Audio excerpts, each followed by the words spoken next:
सुबह की शांति और एक नॉर्मल दिन। दिल्ली के बुरारी के शांति नगर का एक ऐसा घर जो कुछ घंटों बाद पूरे देश के लिए एक राज बन गया।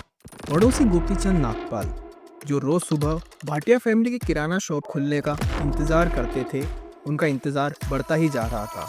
7 बज चुके थे और उनकी दुकान अभी तक नहीं खुली थी। और जब वो दरवाज़ा खोलकर अंदर गए और उन्होंने जो मंजर देखा, उसको देखकर पूरे देश का खून सूख गया।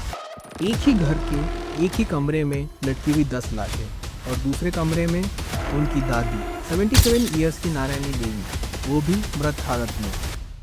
टोटल 11 लाशें, जिसमें से 7 महिलाएं 4 मर्द। सबकी आंखों पर पट्टी बंधी हुई, मुंह पर टेप बंधी हुई और हाथ भी बंधे हुए एक साथ। एक ही घर के 11 लोग। सवाल यह था, सुसाइड, मर्डर या कुछ और जो समझ से परे है। बुरारी में एक परिवार था जिसे लोग भाटिया फैमिली के नाम से जानते थे, लेकिन कुछ लोग उन्हें चुंडावत फैमिली भी कहते थे। 3 पीढ़ियों का ये परिवार एक ही छत के नीचे रहता था। एक ऐसा परिवार जो बाहर से देखने में बिल्कुल परफेक्ट लगता था, लेकिन अंदर छुपी हुई कहानी बिल्कुल अलग थी। नारायण देवी इस परिवार की मुखिया थी। अब 70 की उम्र के पास थी। उनकी चारों तरफ परिवार के लोग थे। बेटी प्रतिभा जो स्कूल में टीचर थी और अपने जीवन साथी के गुजर जाने के बाद अपनी जिम्मेदारियों को निभा रही थी। और 2 बेटे, भावेश और ललित। भावेश अपनी दुकान चलाता था और सविता, उसकी पत्नी, घर और परिवार दोनों को संभालती थी। ललित भी एक छोटी सी ग्रोसरी शॉप चलाता था और उसकी पत्नी टीना घर और बच्चों को ख्याल रखती थी। इस परिवार के बच्चे भी बड़े हो गए थे। प्रियंका अब अपनी शादी के बंधन में बंधने वाली थी। सबसे बड़ी पोती थी। नीतू और मोनू अपने 20s की शुरुआत में थे और शिवम और ध्रुव स्कूल के उम्र में 2 ट्विंस जैसे लगते थे। बाहर से ये परिवार एकदम पिक्चर परफेक्ट लगता था। सब वेल एजुकेटेड, मिडिल क्लास और लगभग 30 से 35 लाख की एनुअल इनकम के साथ। कोई बड़ा कर्ज या परेशानी नहीं। पड़ोसी अक्सर कहते थे, ये लोग हमेशा मुस्कुराते रहते हैं, वेजिटेरियन हैं और टेम्पल जाते हैं। सब कुछ बिल्कुल ठीक लगता था, लेकिन जैसे हर कहानी के पीछे एक सच्चाई होती है, वैसे ही इस परिवार के भी कुछ राज थे। 2007 का वो साल। नारायण देवी के पति भोपाल सिंह हार्ट अटैक से गुजर गए। तभी से फैमिली का पूरा बैलेंस हिल गया। हर एक मेंबर पे अलग अलग तरीके से इसका असर हुआ, लेकिन सबसे ज़्यादा बदलाव ललित में दिखा।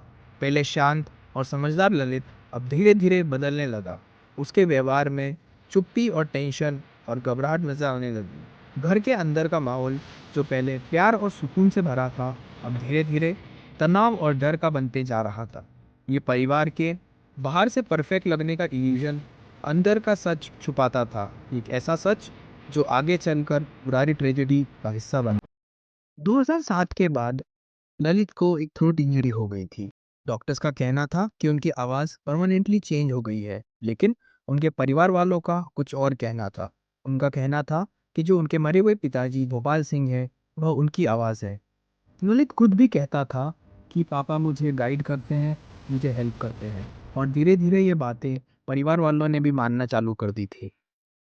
और जैसे जैसे ये बिलीफ मजबूत होता गया, वैसे वैसे लाइफ में चेंजेस आने लगे।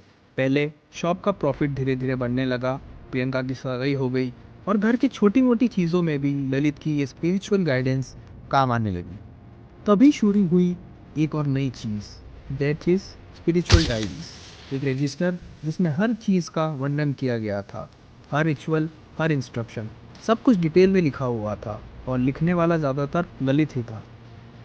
30 जून 2018 की शाम सब कुछ नॉर्मल दिख रहा था। सीसीटीवी फुटेज में दिख रहा था कि फैमिली के कुछ मेंबर बाजार जा रहे हैं। ललित और भवनेश ने वुडन स्टूल और वायर खरीदे थे और प्रियंका दूध और आटा लेकर आई। लगता था जैसे कोई आम शाम हो, लेकिन हवा में एक अजीब सी टेंशन थी।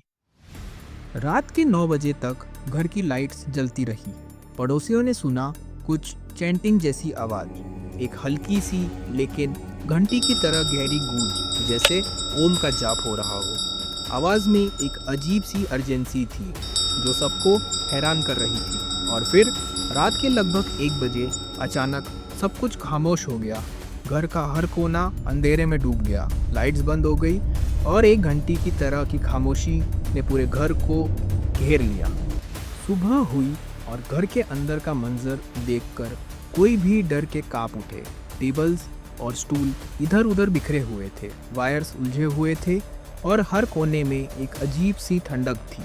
जो जहाँ था वो किसी हॉरर फिल्म के सीन से कम नहीं लग रहा था, लेकिन ये असली था और यहाँ कोई कैमरा नहीं था जो इसे छुपा सके। जब पुलिस घर पहुंची तो उन्होंने देखा कि लाशों की प्लेसमेंट एकदम रिचुअलिस्टिक तरीके से करी गई है। 10 बॉडी एक गोल सर्कल में लटकी हुई है, बिल्कुल जैसे जैसे शाखें पेड़ से नीचे लटक रही हैं। हर किसी के हाथ बंधे हुए थे, उनके मुंह पर टेप लगी हुई थी और उनकी आंखें भी बंद थी, एकदम जैसे मेटिकुलस्टिकली अरेंज थे। और नारायण देवी अलग कमरे में बेड के ऊपर शांत और अलग, जैसे कि कोई स्क्रिप्ट फॉलो करी गई हो। कोई फोर्स एंट्री नहीं, कोई स्ट्रगल नहीं, कोई रॉबरी नहीं, हर चीज़ परफेक्टली ऑर्गेनाइज, जैसे कि कोई स्क्रिप्ट फॉलो की जा रही हो। जब घर के थ्रू तलाशी करी गई तो पुलिस को मिला एक क्लू जो जिसे पूरा केस का डायरेक्शन ही बदल दिया। स्पिरिचुअल बाउंड डायरीज, हर पर 11 साल के नोट्स, एक साथ, हर दिन, हर रिचुअल, हर इंस्ट्रक्शन, सब मेटिकुलसली लिखा हुआ था। एक डायरी एंट्री में लिखा हुआ था कि कल रात बाद तपस्या होगी, सबको हाथ बांधकर लटकना होगा और पास में पानी रखना होगा, मैं आकर सबको बचा लूँगा। पुलिस ने कहा कि यह डायरी में लिखी हुई चीज़ और क्राइम सीन एकदम मैच करते हैं, बिल्कुल डिट्टो। अब सवाल यह था, क्या भाटिया फैमिली ने खुद अपनी मौत लिखी थी या ये डायरी कोई और लिख कर गया था? इस सवाल का जवाब आपको दूसरे पार्ट में मिलेगा। धन्यवाद।